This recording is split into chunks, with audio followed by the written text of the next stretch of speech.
नमस्कार, जनता टीवी देख रहे हैं आप और आपके साथ मैं हूं रितेश कुमार गौतम। और बुलेटिन में वक्त हो चला है हिमाचल की खबरों का। हिमाचल कैबिनेट की बैठक राज्य सचिवालय में मुख्यमंत्री जयराम ठाकुर की अध्यक्षता में संपन्न हुई। कैबिनेट की बैठक में स्कूल खोलने का फैसला लिया गया। इस फैसले के बाद अब 10 नवंबर से कक्षाएं शुरू होंगी। इसके अलावा मंत्रिमंडल ने राज्य के विभिन्न भागों में 21 नवंबर से जनमंच आयोजित करने का भी निर्णय लिया है।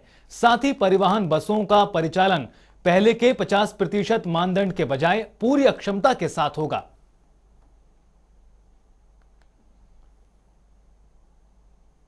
शीतकालीन सत्र जो है विधानसभा का, वो धर्मशाला में 10 दिसंबर से 15 दिसंबर के बीच में होगा। 10 दिसंबर से शुरू होगा और 15 तारीख को समाप्त होगा, जिसमें शनिवार जो है वर्किंग डे होगा, संडे की छुट्टी होगी। कोविड-19 की जो समीक्षा प्रेजेंटेशन के द्वारा हेल्थ डिपार्टमेंट द्वारा मंत्रिमंडल को दी गई और उस समीक्षा के पश्चात निर्णय लिया गया है कि सभी स्कूलों में 30 से 7वीं कक्षा तक के विद्यार्थियों के लिए 10 नवंबर 2021 से जो है वो स्कूल खुल जाएंगे। 3rd to 7th, 8th से 12th तक ऑलरेडी खुले हैं और 1st and 2nd क्लास के जो स्टूडेंट्स हैं उनके लिए सिचुएशन ठीक रही तो 15 नवंबर से स्कूल खुल जाएंगे। मंत्रिमंडल ने निर्णय लिया है कि भारतीय जनता पार्टी का जो सरकार के द्वारा जनमंच कार्यक्रम किया जाता है वो इस महीने 21 नवंबर को प्रदेश के विभिन्न जिलों में होगा। जिले और उसमें कौन मंत्री जाएगा उसकी जो है वो अलग से जो है वो नोटिफिकेशन की जाएगी। तो हिमाचल कैबिनेट में कई अहम फैसले लिए गए। स्कूल खोलने का निर्णय लिया गया, तो साथ ही साथ आगामी विधानसभा सत्र की जानकारी भी दी गई। और हिमाचल प्रदेश में हुए 3 विधानसभा सीटों पर जीत दर्ज करने वाले कांग्रेस विधायकों ने आज विधानसभा अध्यक्ष के कक्ष में पद एवं गोपनीयता की शपथ ली। जुब्बल कोटखाई से विधायक रोहित ठाकुर, अर्की से विधायक संजय अवस्थी और फतेहपुर से विधायक भवानी सिंह पठानिया ने शपथ ग्रहण की। तीनों नए विधायकों ने जनता को जीत का श्रेय दिया। विधायकों का कहना है कि करीब 1 साल के इस छोटे से कार्यकाल में विकास को आगे ले जाने का काम किया जाएगा। ईश्वर की शपथ लेता हूं कि विधि द्वारा। तो बता दें आपको, हिमाचल प्रदेश में उपचुनाव हुए थे जिसमें तीनों ही विधानसभा सीटों पर कांग्रेस की जीत हुई थी। अर्की, फतेहपुर और जुब्बल कोटखाई में हुए उपचुनावों में कांग्रेस की जीत हुई थी। ईश्वर की शपथ लेता हूं कि विधि द्वारा।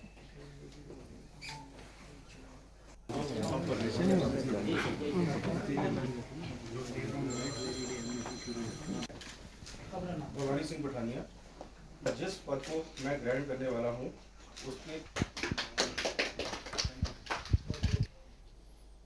तो वहीं इन उपचुनावों में जीत दर्ज करने वाले इन विधायकों ने शपथ ग्रहण के बाद क्या कुछ कहा इन तीनों ही विधायकों ने, आइए आपको सुनाते हैं। अभी हाल में ही हिमाचल प्रदेश में जो उपचुनाव फतेहपुर, अर्की, जुब्बल कोटखाई के संपन्न हुए और 8 फतेहपुर से श्री भवानी पठानिया जी, 50 अर्की से श्री संजय अवस्थी जी और 65 जुब्बल कोटखाई से श्री रोहित ठाकुर जी निर्वाचित हुए हैं। आज उन्हें यहाँ ठीक 11 बजे हमने गोपनीयता, विधायक पद व गोपनीयता की शपथ दिलवाई और ये जो एक औपचारिकता है, परंपरा है या जो शपथ ग्रहण या शपथ दिलवाई जाती है, इस मौके पर यहाँ वो उपस्थित हुए। मैं उनको अपनी ओर से ढेर सारी शुभकामनाएं प्रेषित करता हूं। सबसे पहले मैं अपनी जनता जनार्दन का आभारी हूं, धन्यवादी हूं, जिनके आशीर्वाद से ये सफलता प्राप्त हुई और साथ ही साथ अपने कांग्रेस कार्यकर्ताओं ने जो निरंतर परिश्रम और संघर्ष पिछले 4 महीनों में किया है, उसका ही परिणाम है कि हमारे विधानसभा क्षेत्र से एक ऐतिहासिक जीत कांग्रेस पार्टी ने हासिल की है। चुनाव में समझता हूं एक चुनौती होता है और बदले हुए परिवेश में अगर आप देखेंगे उपचुनाव में एक बहुमत, एक एज रूलिंग गवर्नमेंट का रहता है। उसके बावजूद भी जनता जनार्दन ने अपना आशीर्वाद दिया। त्रिकोणीय मुकाबला होने के बावजूद भी जहां ये प्रयास किया गया था कि मुद्दों से ध्यान भटकाया जाए, जनता जनार्दन ने अपने विवेक, अपनी परिपक्वता को इस चुनाव में दर्शाया है। मैं जीत का श्रेय अपने जो मतदाता हैं अर्की विधानसभा क्षेत्र के सभी मतदाताओं को इस जीत का श्रेय देता हूं। और क्योंकि लोकतंत्र में जनता जनार्दन है, जनता भगवान का रूप है, और मैं अपनी जीत का श्रेय उन सभी को देता हूं। और साथ में जो मुद्दे रहे 4 वर्ष के कार्यकाल में, जो भारतीय जनता पार्टी की सरकार का जो कार्यकाल रहा, उसमें जो अनदेखी अर्की विधानसभा क्षेत्र की हुई, मुख्य मुद्दे जैसे महंगाई एक बहुत बड़ा मुद्दा था और बेरोजगारी बहुत बड़ा मुद्दा है, और इसके अलावा जो स्थानीय मुद्दे जो हैं वहाँ पर जो स्थानीय भारतीय जनता पार्टी के नेता और जो प्रत्याशी थे वो डिलीवर करने में नाकाम रहे और सत्ता सुख भोगने में ज़्यादा समय भी व्यतीत किया। तो ये सब इन सब का जो आज परिणाम सामने है कि आज जनादेश जो कांग्रेस पार्टी को, कांग्रेस को मिला है, और आज मैं विधायक बनकर जो है यहाँ पर पहुँचा हूँ। इस जीत का श्रेय जो है समस्त जनता को, जो अर्की के मतदाता हैं उनको देता हूँ। 8 से 10 महीने जो हैं वो इस टेन्योर में शेष हैं, तो सिर्फ एक चीज़ दिमाग में आती है कि काम बहुत ज़्यादा है, टाइम बहुत कम है, तो बस यही है, मतलब थोड़ा एफर्ट ज़्यादा करना पड़ेगा। प्राथमिकताओं में जो हमारी पुरानी स्कीमें हैं, पुरानी हमारी परियोजनाएं हैं, 2016-17 में सैंक्शनड ये परियोजनाएं थी।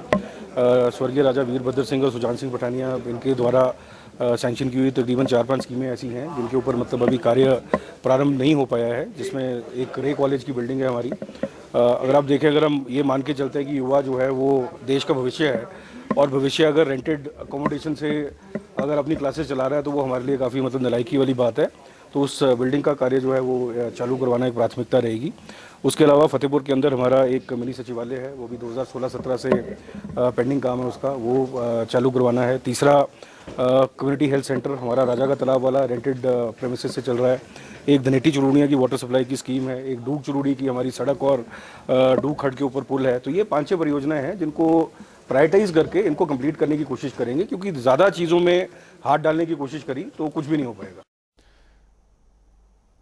वहीं शपथ समारोह में मुख्यमंत्री जयराम ठाकुर के न आने पर नेता प्रतिपक्ष मुकेश अग्निहोत्री ने सवाल खड़े कर दिए हैं। मुकेश अग्निहोत्री ने सीएम जयराम ठाकुर को बड़ा दिल रखकर राजनीति न करने की सलाह दी। मुकेश अग्निहोत्री ने कहा कि कांग्रेस के 3 विधायकों की विधानसभा में शपथ हुई, लेकिन मुख्यमंत्री इसमें शामिल नहीं हुए, जबकि मुख्यमंत्री को बड़ा दिल रखकर इस मौके पर आना चाहिए था। महोदय के चैम्बर में उनका शपथ हुआ। मुख्यमंत्री श्री जयराम ठाकुर इस कार्यक्रम में नहीं आए। मैं समझता हूं कि मुख्यमंत्री जी को बड़ा दिल रखना चाहिए। इतनी संकीर्णता से भी राजनीति नहीं चलती। माना कि आपका कोई भी विधायक नहीं था, लेकिन 3 विधायक अगर इस परिसर में प्रवेश कर रहे हैं तो मुख्यमंत्री जी का उस समारोह को नजरअंदाज कर देना, ये कोई बहुत सही राजनीतिक रिवायत नहीं होगी। 4 बार राष्ट्रीय फिल्म पुरस्कार से नवाजी जा चुकी हिमाचल की रहने वाली बॉलीवुड अभिनेत्री कंगना रनौत को पद्मश्री से सम्मानित किया गया है। देश के राष्ट्रपति रामनाथ कोविंद ने अभिनेत्री को पद्मश्री पुरस्कार से सम्मानित किया। इस खास दिन पर उनकी बहन रंगोली चंदेल भी उनके साथ मौजूद रहीं। इस पुरस्कार को लेकर अपनी खुशी का इज़हार करते हुए कंगना ने कहा कि वो बेहद खुश हैं और सम्मानित महसूस कर रही हैं। उन्होंने इस सम्मान के लिए देश की जनता का धन्यवाद किया। कंगना ने कहा कि वो इसे हर उस महिला को समर्पित कर रही हैं जो सपने देखने की हिम्मत करती है। आपको बता दें कि कंगना रनौत के अलावा सिनेमा का जगत से अदनान सामी, एकता कपूर, करण जौहर और दिवंगत गायक बाला सुब्रमण्यम को पद्मश्री से सम्मानित किया गया है। दोस्तों, एक कलाकार के नाते मुझे बहुत ज़्यादा सम्मान, प्यार, एक्नॉलेजमेंट, पुरस्कार बहुत मिले हैं। लेकिन आज पहली बार लाइफ में मुझे एक नागरिक होने के नाते, एक आदर्श नागरिक होने के नाते पुरस्कार मिला है, पद्मश्री, इस देश से, इस गवर्नमेंट से, और मैं आभारी हूँ। जब मैंने अपना करियर शुरू किया था छोटी उम्र में, तो काफ़ी लंबे समय तक मुझे सफलता नहीं मिली। 8-10 सालों बाद जब मुझे सफलता मिली, तो मैंने उस सफलता का मजा न लेते हुए जिन चीज़ों पे काम करना शुरू किया, कई तरह के जो फेयरनेस प्रोडक्ट्स हैं उनको मना किया, उनका बहिष्कार किया, आइटम नंबर्स का बहिष्कार किया, बड़े बड़े हीरो की फिल्मों में, बड़े बड़े प्रोडक्शन हाउसेस में काम करने से मना कर दिया, बहुत सारा दुश्मन भी बनाए, पैसे से ज़्यादा दुश्मन बनाए। और फिर जब और ज़्यादा जागरूकता आई देश को लेके, तो देश को तोड़ने वाली शक्तियाँ, फिर चाहे वो जिहादी हो या खालिस्तानी हो या दुश्मन देश हो, उनके खिलाफ आवाज़ उठाई। और ना जाने कितने केसेस अभी भी मुझ पर हैं। और अक्सर लोग मुझे पूछते हैं कि क्या मिलता है ये सब करके, क्यों करती हो, क्यों ये सब करती रहती हो, तुम्हारा काम नहीं है। तो उन लोगों का आज मुझे ये जवाब मिला है कि ये पद्मश्री के रूप पे जो मुझे सम्मान मिला है, ये बहुत लोगों के मुंह बंद करेगा। तो बहुत दिल से मैं इस देश का धन्यवाद करती हूँ। जय हिंद। आगे बढ़ते हैं, जहां ज्वालामुखी मंदिर में अभिनेत्री शिल्पा शेट्टी ने परिवार के साथ पूजा अर्चना कर मां ज्वाला का आशीर्वाद लिया। पुजारी ने शिल्पा शेट्टी और उनके पूरे परिवार की विधिवत पूजा कराई। मंदिर अधिकारी दीनानाथ ने ज्वाला मां का स्मृति चिन्ह और मां की चुनरी भेंट की। साथ ही शिल्पा शेट्टी ने मंदिर में 7 ज्योति के दर्शन के साथ अकबर के चढ़ाए सोने के छत्र के भी दर्शन किए।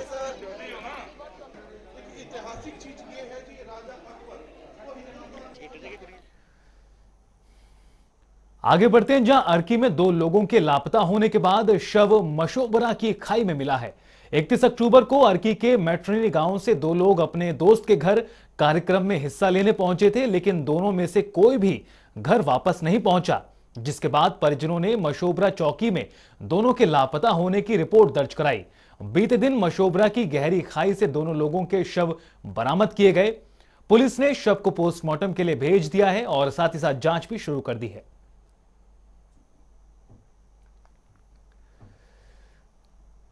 धर्मशाला के धर्मकोट में तिब्बती समुदाय से संवाद कार्यक्रम का आयोजन किया गया। कार्यक्रम में मेजर जनरल जीडी बख्शी ने बतौर मुख्य अतिथि शिरकत की। कार्यक्रम में तिब्बती समुदाय ने लोक सांस्कृतिक कार्यक्रम पेश किए। वहीं गद्दी समुदाय ने भी लोक नृत्य पेश कर लोगों का खूब मनोरंजन किया।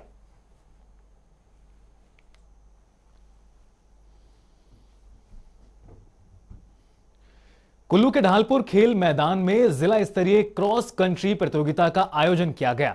जिला एथलेटिक एसोसिएशन की तरफ से आयोजित की गई 1 दिवसीय प्रतियोगिता में अंडर 18, अंडर 20 और सीनियर वर्ग के महिला पुरुष एथलीट ने भाग लिया। कुल्लू अध्यक्ष गौरव भारद्वाज ने बताया कि इस प्रतियोगिता में जिला भर से 100 से ज्यादा एथलीट ने हिस्सा लिया, जिसमें हर वर्ग के 18 एथलीट को राज्य स्तरीय प्रतियोगिता के लिए चुना गया। और अब ये एथलीट 14 नवंबर को कुल्लू में होने वाली राज्य स्तरीय क्रॉस कंट्री प्रतियोगिता में भाग लेंगे।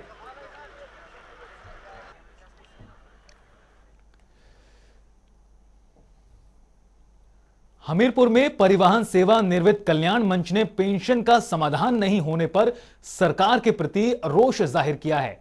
जिला अध्यक्ष अजमेर ठाकुर ने बैठक की अध्यक्षता करते हुए बस अड्डा परिसर में पदाधिकारियों ने पिछले 4 सालों से पेंशन नहीं मिलने पर सरकार को चेतावनी दी।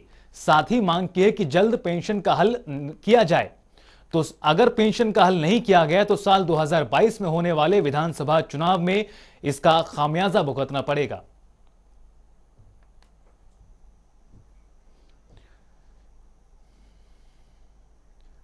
यूं तो भारतीय संस्कृति में गाय को मां का दर्जा दिया गया है, लेकिन ये दावे सिर्फ बातों तक ही सीमित नजर आते हैं। दरअसल ऐसा हम इसलिए कह रहे हैं क्योंकि हिमाचल में पशुओं के साथ बर्बरता थमने का नाम नहीं ले रही। रविवार को बिलासपुर की झबोला ग्राम पंचायत के गौ विज्ञान केंद्र में एक देसी नस्ल की गाय के मुंह में बारूद गोला फटने से गाय बुरी तरह लहूलुहान हो गई। घटना की सूचना एक लड़के ने विभाग को दी। इसके बाद डॉक्टरों ने मौके पर पहुंचकर गाय का इलाज किया। विस्फोटक खाने से गाय का जबड़ा बुरी तरह फ्रैक्चर हो गया है। गौरतलब है कि शाहतलाई और साथ लगते क्षेत्रों में अवैध तरीके से शिकार करने वाले शिकारी अलग अलग हथकंडे अपनाकर अपने गोरख धंधे से खूब पैसा कमाने में लगे हैं, जिसके चलते कई बेजुबान पशुओं की मौत हो जाती है तो कई पशु हमेशा के लिए अपाहिज हो जाते हैं। पुलिस ने विभाग की शिकायत पर मामला दर्ज कर लिया है और मामले की छानबीन की जा रही है। इस बीच सवाल यह भी खड़ा होता है कि चंद पैसा कमाने की लालसा में कोई इंसान इतना क्रूर कैसे हो सकता है। श्री यशवंत चंदेल जी का फ़ोन आया कि एक गौवंश जो है उसने विस्फोट किसी प्रकार का विस्फोटक पदार्थ खा लिया है। तो मैं और डॉक्टर नुष्मा जो पशु चिकित्सालय झंडुत्ता में कार्यरत है वो मौके पे पहुंचे। हमने उसको पहले तो उसको प्रथम दृष्टया जब उसका देखा तो हमें ये प्रतीत हुआ कि उसका जो जबड़ा है वो पूरी तरह फट चुका है। उसके पश्चात शल्य चिकित्सा करने के उपरांत हमने उसके जबड़े के फ्रैक्चर की रिपेयरिंग की है, साथ ही तथा उसके कुछ हमने उसके सूचर्स भी लगाए हैं ताकि उसमें जल्दी हीलिंग हो जाए। और इसकी सूचना पुलिस विभाग को भी कर दी है, जिन्होंने पशु क्रूरता अधिनियम के अंतर्गत इसकी एफआईआर दर्ज कर ली है। अभी तो इस समय तक तो पशु स्टेबल है, लेकिन अब हम यही आशा करते हैं जल्दी से जल्दी रिकवर कर जाए। नालागढ़ के सिविल अस्पताल में एक दिल दहला देने वाला मामला सामने आया है। अस्पताल के शौचालय से एक 6 महीने का भ्रूण मिला। शौचालय की सफाई करते हुए पानी की निकासी नहीं हो रही थी। चेकिंग करने पर नाली से एक छोटे बच्चे का भ्रूण मिला। अस्पताल के डॉक्टर मनोज कुमार दीक्षित ने मौके पर पहुंचकर भ्रूण को चेक किया तो बच्चा मृत मिला। अस्पताल प्रशासन ने इसकी जानकारी पुलिस को दी। पुलिस टीम ने मौके पर पहुंचकर शव को बरामद किया। पुलिस ने अज्ञात महिला के खिलाफ मामला दर्ज कर जांच शुरू कर दी है।